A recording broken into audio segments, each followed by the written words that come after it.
Okay, with Tony B. Richard winning screenplay, defying gravity. I almost defied gravity by missing that beat there. Yeah. So I want to get to the I'll get to the script itself, but I want to get to you what you said in the blog interview. You said we asked you what genre it is, and you said it's a soft sci-fi and drama, but you Mhm. also said the alien technology are just the hooks, which that's Right. what the film's about. It's really Right. about the characters. Yes. Do you want to expand on your sci-fi script and what you mean by that? I've learned that the best terminology for it is it's a character-driven um, series. Um, right. It just happens to be under the sci-fi umbrella with aliens, Right. I guess, right? Yeah. Soft sci-fi is a category that doesn't exist in a lot of places, but people know like Star Trek's Star Trek, uh, Star Wars, yeah, and a bunch of others. They don't focus on the technology. They um, they're all about the people more than the tech, and so uh, I'm trying to make that people more aware of that. Yeah, it's just like I guess they just happen to be on in the future and on a spaceship, but it's That's all right. about they're Yeah. dealing with their conflicts and internal relationships, I guess, right? Yes. Yeah. So your script is about it's 1947, right? Yeah. Why did you pick 1947, like post World War II, as the backdrop? It's based on the Roswell 1947 Roswell crash, UFO crash. At least that's the starting point for this. So do you believe that happened? Uh, it's not important whether it did or not. Okay. I mean, No, I'm just curious what your personal opinion was on it. Yeah. yeah, yeah. Um, it's uh, yeah. I mean, it pr probably happened. I mean, I don't see why uh aliens, the as I say in my book, the mathematic it's almost mathematically improbable possible that there isn't life out there. It's just a question of um whether they've come here or not. Or like the intelligence level for them to be able to come here, I guess. Yes. Yeah. Because I think we got lucky as humans by evolving, right? Yeah. Maybe other people are not as lucky as we are, Yes. or unlucky. Some people would say we're unlucky because we destroyed the planet. That's right. Yes. Yeah, and eventually we'll be. This is my little editorial. Eventually we'll be dismissed while the other animals survive and say good riddance to us. Right. Yeah. Do you okay? So you agree with that? I don't know. I mean, I think we're getting smarter and learning to be more conscious of our environment.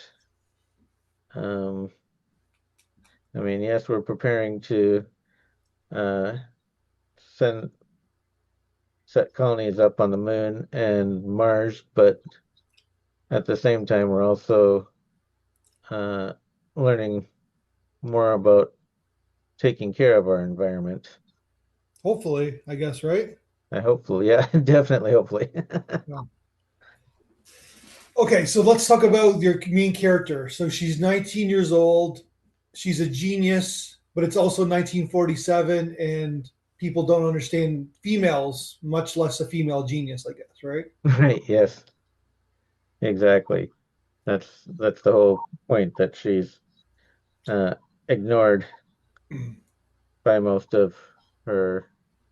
I mean, her professors really didn't like her. She was Yeah. always uh, correcting them on stuff, and so they wouldn't write her good recommendations, all of that stuff. Uh, Yeah. So tell me about why what like kind of creating this character. Where did it come from for you? um, I wanted to create someone who uh, didn't fit in, um, overlooked, uh, and she just seemed to be the best. I needed a character who could compete with the aliens' technology, who was smart enough to Yeah. understand the alien technology and improve it. So like, is it a little bit of yourself in this character? Uh, a little bit, maybe. Yeah. It just happens to be female and 19 years old. I'm assuming you're not in your 19, you're not in your teens or 20s, but No, no, and I'm not a girl either. yeah. But I think we all can project that in the character. We all feel. I think that's why it's a universal character. Yes, We yeah, all feel overlooked from time to time, and we all feel like people dismiss us. I guess, right? yes, exactly. Yeah. So, where did this idea come from for you? Like, do you remember where you were? What was going on? I thought of it actually about 25 years ago, and it kind of ignored it for 10 years till COVID hit. Okay. And then uh, my wife was diagnosed with a immune deficiency just a couple months before COVID was announced. And so I ended up having to stay home to take care of her. Um, and after the first year, January of 2021, I decided to start putting my thoughts down on paper So, but this is based on your novels, I guess, right? based on the novel, yes. And so you're originally a novel writer. I wanted to write the screenplay, but looking up where I could how to market and everything, it sounded like the best route to the screenplay was to write a best-selling novel. Well, I don't know if I made the best-selling part yet, but uh, I wrote the You're getting novel. there, though, right? Yeah, and starting with the novel, I think, is a good starting point because I got lots more feedback than I would from a screenplay. I've got more beta readers, other readers, uh, and every bit improved the story. So, how many have you written? How many of this series have you written? There's four books, oh, sorry, six. There's six books in the series, and then I combined them into a chronological order novel, as well as a box set, or omnibus, as they call it, Yeah. for some people. Yeah. And then, okay, then you also co-wrote some of them with somebody else, right? With Yeah, when you paid. my wife is the co-writer. Oh, okay, We gotcha. both we both work under pen names. So you're not okay. So you're someone else, but Tony B. Richard. But right now you're Tony B. Richard, which is great. Legally, it's my name. It's just Richard is my middle name. Gotcha. That makes sense. What's B then? Hard to pronounce. Oh, okay, I thought you were gonna go bitch. Sorry, I just. If I was your publicist, I would say that's what you say. But Yeah, okay, so this seems to be your life's work, like this yeah, whole kind of basically. world. Um, yeah, I mean, I never expected that I would be a writer, but as I'm was growing up, I watched a lot of the making of movies, so Okay, I kind of was preparing myself for this, even though I didn't know it. yeah.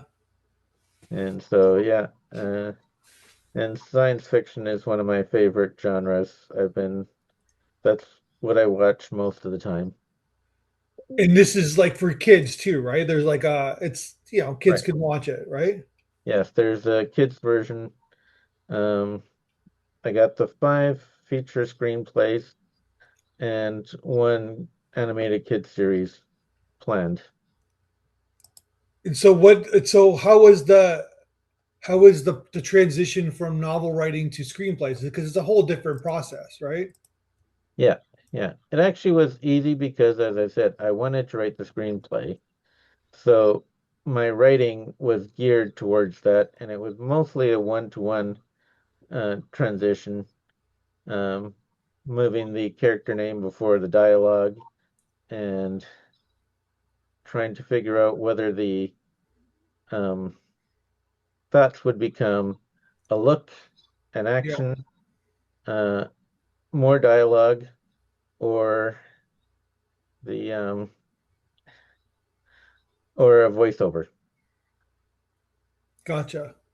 And but then but it's also one of those things where like show don't tell, I guess, right? Like you can't editorialize your Right. descriptions. You just have to show. You just have to write what people have where people are seeing, I guess, right? Yeah. Yeah. Yeah. Show don't tell was a hard thing to learn. Um, I don't know, probably common, hard for most people, first time writing. I Yeah. wasn't a an English major.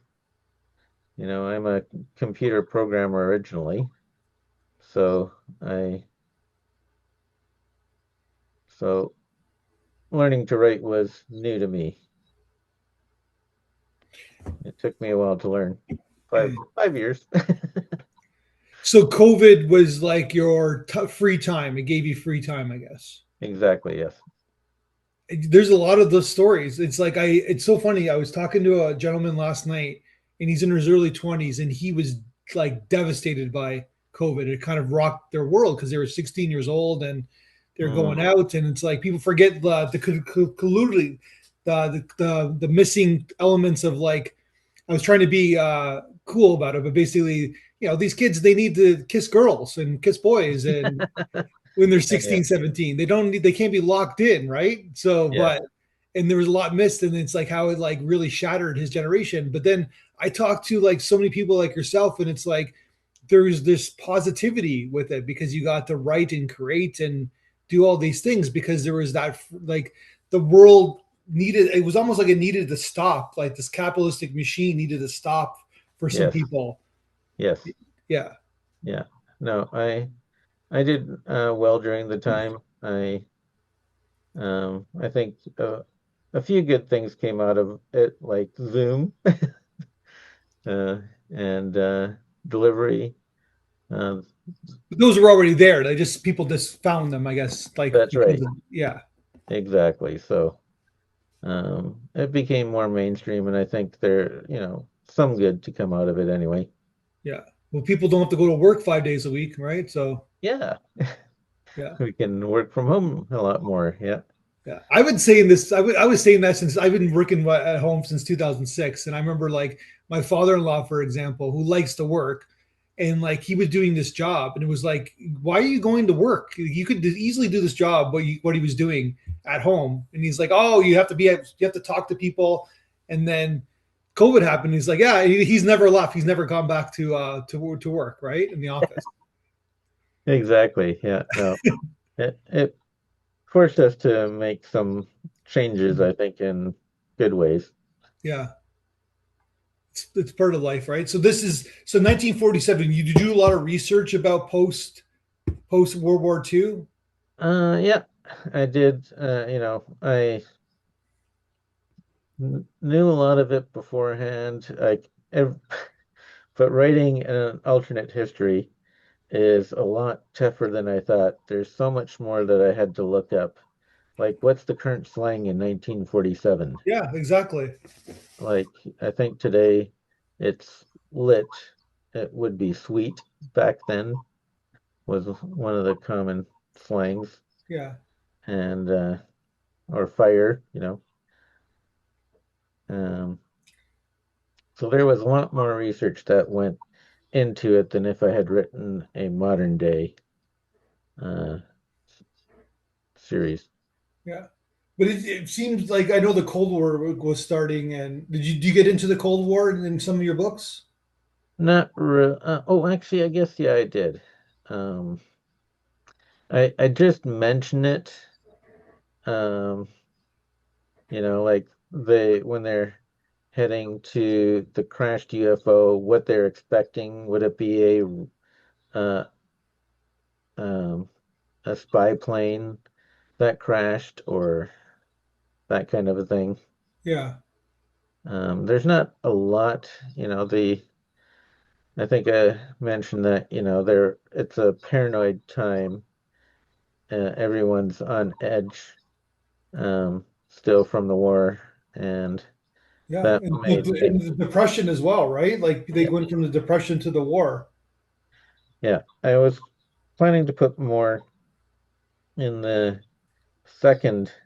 This is, I guess, volume one that I've written, and the next phase, I was going to put more of the like the World Health Organization being formed is mentioned, uh, Yeah. and stuff like that. Uh, Like more regulations were formed when you're like when you're just like kind of in reaction mode, I guess, from like trying to get people jobs, trying to like balance the economy, and then you got this threat from Europe, right? And then you get right. bombed and from Japanese. It's like you're in survival mode, right? And then Yeah, all these exactly. regulations are not needed because you're just trying to like get by, I guess, right? Yeah, yeah.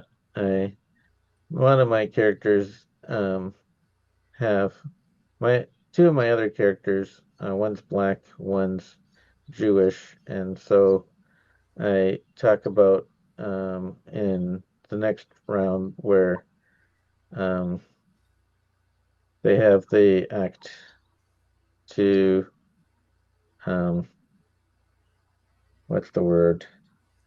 And get rid of segregation. Yeah, which becomes like the big social talking point of the 50s, I guess, right? Yes. Yeah. Yeah. And then so do you think that like someone like so who was 47? It was Truman, right? Truman was president. Yes. And do you think they My covered something up? I I changed the name of the president so that people would know that it's alternate history and not real Yeah. history. That was one of the big things. It's like Truman wouldn't say that, and it's like, okay, well, my president will, and his name is now uh, Whitmore. Why did you change that? I'm just curious. Yeah, so that people would know that it's an alternate history. Okay. Um, like I said, people just kept tell me, like Whitmore, that Truman wouldn't do something like that, and Yeah. it was the most obvious way of saying that this is different than that. I guess kind of like if you've watched For All Mankind, they started off with the Russians landing on the moon, Yeah. and it's just like, okay, this is not real history. Yeah. Yeah. Gotcha. Because it's yeah, okay. Because supposedly them US landed I'm kidding, landed on the moon in 69, right? So Yeah, no, I actually For All Mankind kind of gave me also the push to write the alternate history. It's like, oh, if they can do it, I can do it too. yeah, yeah. Gotcha. Yeah, no, it is interesting to watch like the alternate history because I know that like there's book series that are popular about that. It's hard to wrap your head around it for some people, I guess, right? Yeah, oh yeah, for sure. I get a Yeah. lot of people telling me it didn't happen that way, and it's like, yeah, but this is my version of how what happened. It's a What's that story. one book, The Man in the High Castle, Okay. I'm with not sure about if, where the Germans win? yeah, It's a famous yeah, book, right? yeah. I haven't read it myself. But yeah, Yeah, it's it's the like same kind of thing.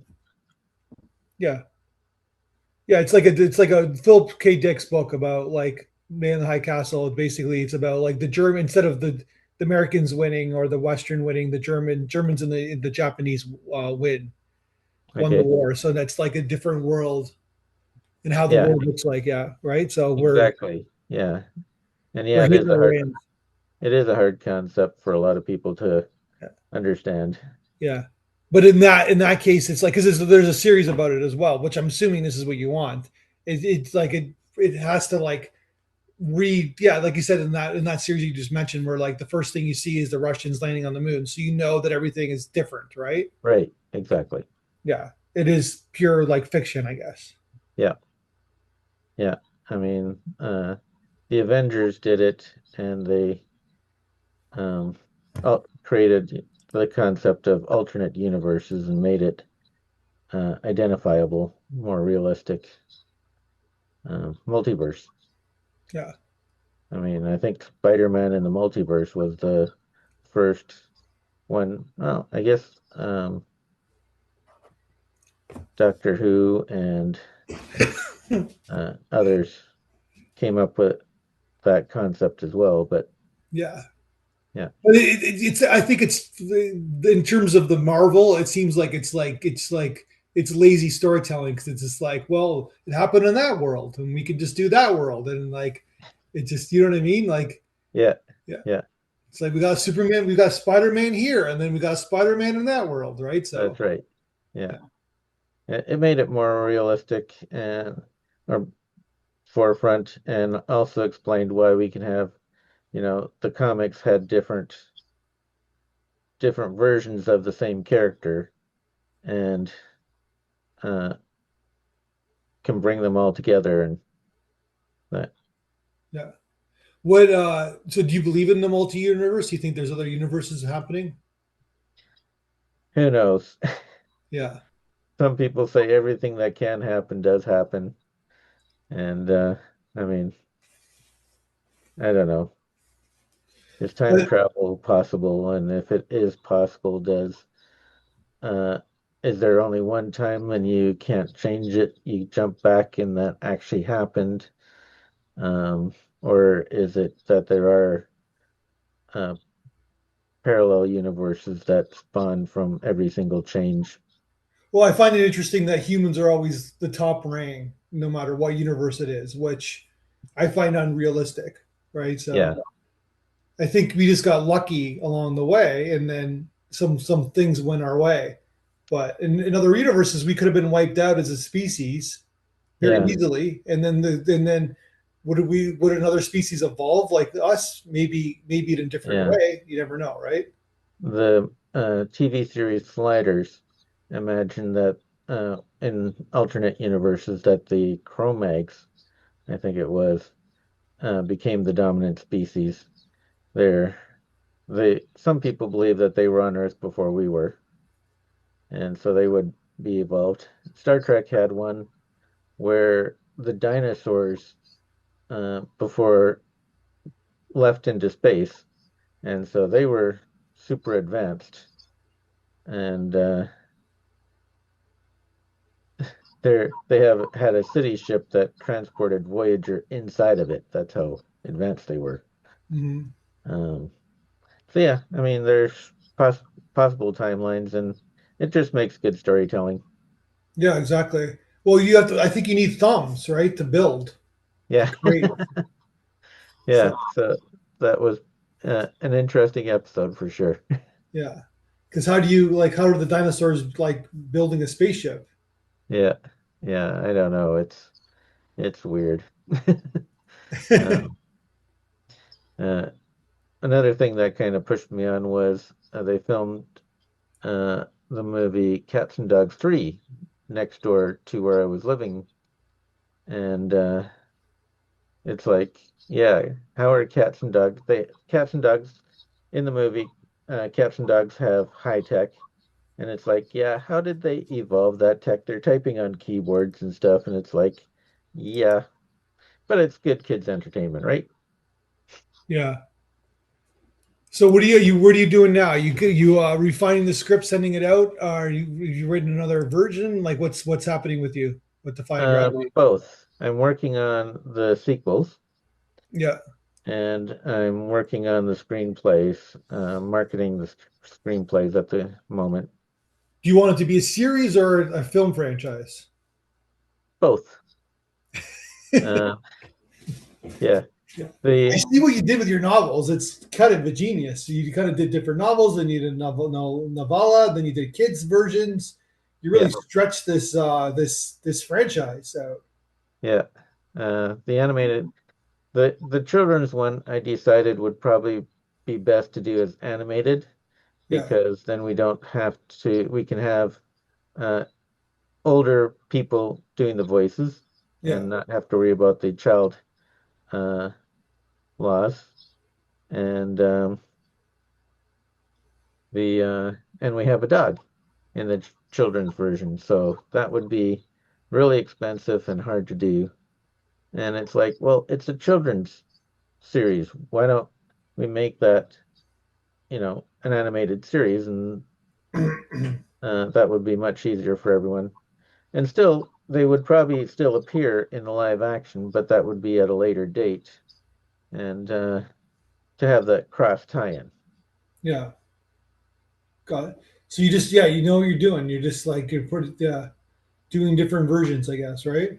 Yeah, yeah. It's kind of like uh, Marvel Agents of Shield, beside all parallel to the other ones, other movies, and yeah, the books actually were written in a way that they could be they're standalones. So somebody who reads the third book or the fourth book could just read that book and understand everything that's going on because they're from different points of view. Each of the six books have a different main character. Yeah, exactly. So it's kind of like, yeah, the Avengers started with Iron Man, then I think the Hulk came next, then Thor, and so there are sequels to those. As well, I'm planning sequels to mine. If you watched, there's three Iron Man movies, and so you can just watch the Iron Man if you want. Yeah, yeah, and then but then yeah, but then you watched also the Avengers movies with Iron Man. So what's he in, 6 movies? But then he's also in Captain America, right? So there's the crossovers, yeah, and Yeah. I do Well, kind he's of the the main same thing. character in one of the Captain America movies, right? Yeah, Yeah. yeah. So yeah, oh yeah. So yeah, it's the same kind of thing. It's the only comparison I could come up with to what I've done. No, it's yeah. You can just keep it going and going and going, right? Yeah, And then you for sure. kill him. Spoiler alert. And then you kill Iron Man, and then you can reinvent him with somebody else in another universe in 10 years, I guess, right? Exactly. Yes. Yeah. Yeah, Which they're going to Doctor do. Doom, I believe. But I think people have right now have comic book burnout, so they'll have to like shut down for a while, and then they'll come back up and Yes, yes. bring I up the think next generation. When the next generation's ready, they'll hammer these series down their throats, right? exactly. Yeah. Yeah. Uh, But in the meantime, you get yours produced, right? that's the idea. Cool. All right, man. Well, congratulations. It was great talking to you, Good, going through this process with you, and good chatting. let's keep in touch and let's make sure that help. Let's spread the word. Get your words out there. I like your website. Everything's on your website. We'll have a link it to your website, and let's keep going. Sounds great. Thank you. Thank you.